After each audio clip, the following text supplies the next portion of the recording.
અને એક દિનો સમય 400 મહિના 12 મહિના થયા ને પાછા શિકારે ગયા અને આ વાત પાછી આવી મગજમાં ભાઈ. એમનો ભાઈ વિક્રમ એ ભેગો છે, વળતા નીકળ્યા અને આ વાત યાદ આવી ને એટલે વિક્રમને કીધું, વિક્રમ તારો ઘોડો ને મારો ઘોડો બે તું લઈને જાન. તાર ભાભીને પૂછે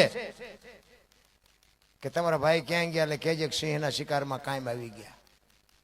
વિક્રમ કે પણ ભાઈ તમને હાથ જોડું, શું કામ આવું ઊભું કરો, કંઈક ને કંઈક બનશે તો. એ કે એવું કાંઈ ન હોય ભૂંડા, આતાની બાયડીયું કે હું તને પહેલા નંબર નો કરું, પણ કે હું એવું નથી કહેતો, તમે મોટા ભાઈ છો, હું તમારી આજ્ઞાનું ઉલ્લંઘન ન કર્યું, પણ આવું શું ઊભું કરીને કામ છે.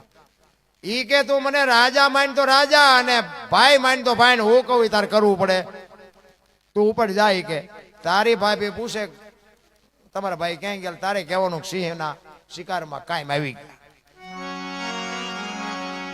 આયો વિક્રમ બાપુ રાજમાં, ઘોડા બે હાથમાં, બે દોરીને વચ્ચે હાલ્યો હોય, બે બાજુ બે ઘોડા હાલ્યા આવે અને હેઠું મોટું રાખી નાટક તો પૂરેપૂરું કરવું પડે ને પાછું. હેઠું મોટું રાખીને હાલ્યો આવે. અટારી ઉપર બાપુ પિંગળા ઊભી છે, આમ આમ અટારી પકડી, પડખે દાસી ઊભી છે અને આમ જોયું વિક્રમ બે ઘોડા લઈને આવ્યો. નજીક આવ્યો ને કીધું, વિક્રમભાઈ તમારા ભાઈ ક્યાં? વિક્રમ ઘડીક બોલ્યો નહીં. વિક્રમભાઈ તમને કહું છું, તમારા ભાઈ ક્યાં ગયા? અને હળો હળો બોલ્યો કે મારા ભાઈને સિંહના શિકારમાં કાયમ આવી ગયા. સિંહે તરાપ મારી મારા ભાઈને મારી નાખ્યા. આમ નામ હાથ રહી ગયો ને બાપુ ખોળિયામાં જીવ નીકળી ગયો. ખબર જ નથી પિંગળા વહી ગઈ. દાસી પડખે ઊભી હતી, એને આમ બાવડું પકડ્યું, બા સાહેબ હાલો. એ આમ બાવડું પકડ્યું ને ત્યાં પિંગળા પડી, ત્યાં ખબર પડી કે ઓહ આ તો ખોળિયામાંથી જીવ વયો ગયો. આવ્યા ભરતરી અને માથા મેડ્યો પસાડવા, પિંગળા પિંગળા પિંગળા. આ રાયડા પછીના ડાપણ. અને બાપુ 92 લાખ માળવાનો ધણી ભરતરી, એનું બૈરું બાપુ જેવું તેવું હોય અને એનું બૈરું વયું જાય પછી બાપુ પબ્લિક કેવું ભેગું થાય. મહારાણી વી ગયા, મહારાણી વી ગયા, વાતે વાત કાને કાન વાત ફરી અને બાપુ કીડી ઉભરાય, માણસો ઉભરાણા. ભરતરી તમે જોવો તો માથાના વાળ તોડે, કપડા ફાડે, થોડું ફાકે અને જમીન આરે બાપુ માથા પસાડે. પિંગળા પિંગળા તારા વગેરે હું નહીં જીવી શકું પિંગળા. પણ મર્યા અરે શું તેમ ગમે એટલી રાયડું પાડો તો. ગુરુ મહારાજને ખબર પડી અને ગુરુ મહારાજ આવ્યા. હો ભાઈ, ગુરુ મહારાજના પગમાં પડીને ભરતરી કહે છે, બાપુ મને બચાવો, બાપુ મને બચાવો, પિંગળા વગેરે હું નહીં જીવી શકું, પિંગળા વગેરે હું નહીં રહી શકું. ગુરુ મહારાજ કે પણ આ તમે ઊભું કર્યું છે, આવું ઊભું કરવાનું તમને કીધું કોઈ ને? અને જીવન મરણ છે કુદરતનો કરમ છે. હવે મરેલા જીવતા થાય અને મરેલા જીવતા થાય તો આ મળદાની લાઈનો લાગે. શું ભલામણા તમે એક મહારાજા ઉઠી 92 લાખ માળવો જેના ઘરે દુસે, એને આવો હલકો મોળો વિચાર કેવી રીતે આવે? પણ ઈ ભરતરી બાપુ કોઈનું સાંભળતો નથી. તમે જોવો તો વાળ તોડે, પિંગળા પિંગળા પિંગળા પિંગળા એમ નામ કરતો તો. બધી તૈયારી થઈ, શમશાન યાત્રા તૈયારી કરી, બધા મીડિયા હાલવા અને વાહે તમે જોવો તો ભરતરી પાગલ થઈ ગયો. ગુરુ મહારાજની આંખમાંથી આહુડા મીડિયા પડવા કરે, તારી ભલી થાય તારી, હવે હું કરું?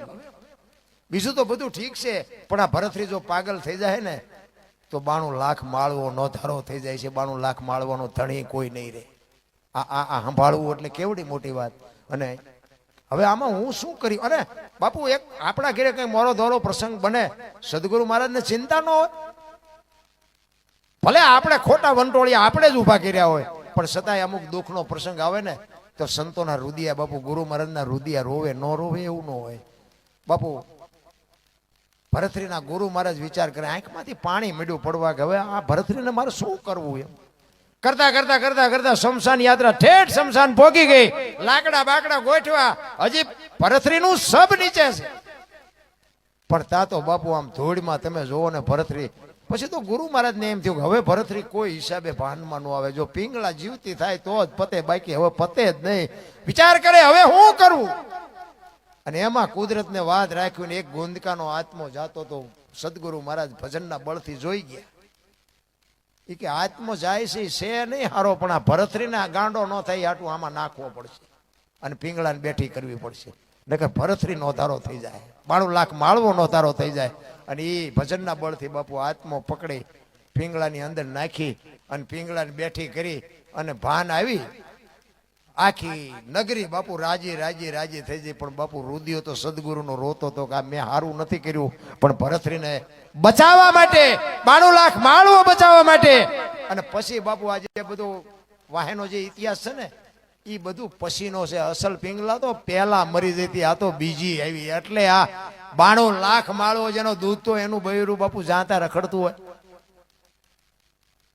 કહેવાનો મારો મિનિંગ, આપણે ઘરમાંથી જો ઊભા ન કરીએ ને તો બધી ભગવાનના ઠાકરની દયા જ છે, બધાની દયા છે.